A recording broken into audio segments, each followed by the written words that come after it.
Hello everybody, this is Mr. Regner and this is my super quick video of how to multiply and divide fractions and mixed numbers. So let's take a look at it. First, if I were multiplying fractions together, it's so easy.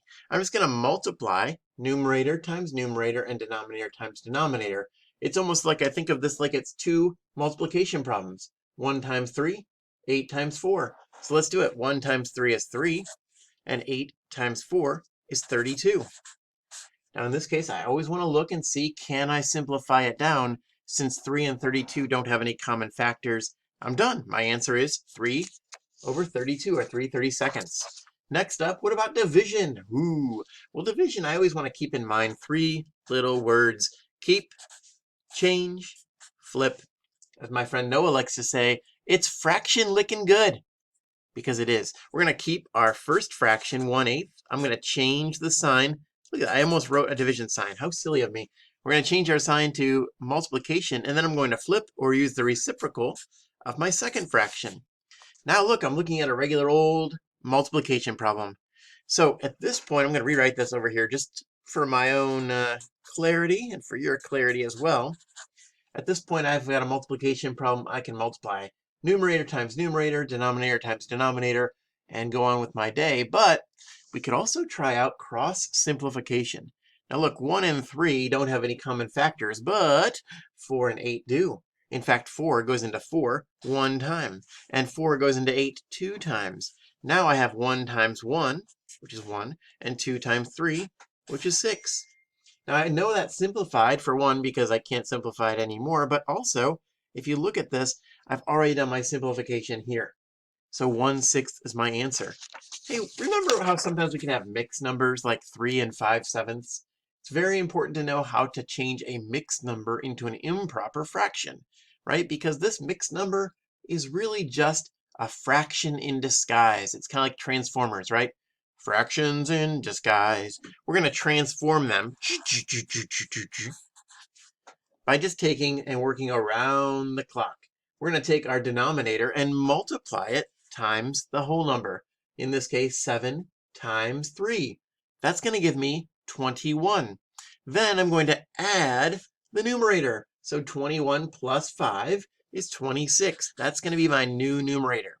And my denominator, it just stays the same. So I get 26/7, which is equal to 3 and 5/7. Now, why is that so important? Because sometimes, yes, that's right, sometimes we need to work with mixed numbers in multiplication and division. So take a look at this. I have 3 and 5/7 divided by 1.5. Oh, no worries, though. We can just transform our mixed numbers into improper fractions. Now look, we already did 3 and 5/7. I'm not going to pretend like I'm going to do that again. I'm just going to write it down from before. 26/7.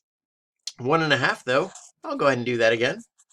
Here we go. I'm going to multiply and add. So 2 times 1 is 2, plus that 1 is 3.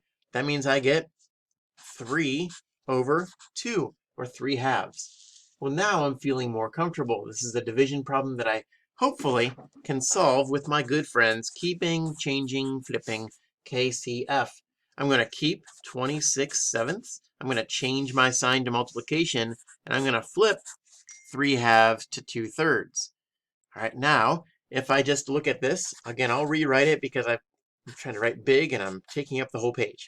All right, I can look at these numbers and try to figure out, okay, can I cross simplify? Well, 7 and 2 don't have any common factors, and sadly, 26 and 3 don't have any common factors, so I know that my answer when I multiply is already going to be in simplest form. I just multiply straight across. Remember, it's like two problems here. Oop, if my thumb gets out of the way. 26 times 2, that's going to be 52. And then 7 times 3, that's 21. Whew, I feel like I'm done, but wait a minute. I've got an improper fraction. 52 over 21 is an improper fraction. We don't like those. We want to turn that into a mixed number. And I do that by dividing. Think of this fraction like a division problem. 52 divided by 21. Now I'm going to go ahead and set this up like it's a division problem here. So I have 21 as my divisor and 52 as my dividend. And so now I'm going to figure it out. 21 goes into 52. Let's see. 2 times, that would be 42. So I'll say 2. It's 42. I'll subtract.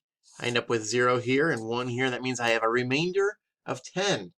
Now that remainder kind of partners up with my divisor.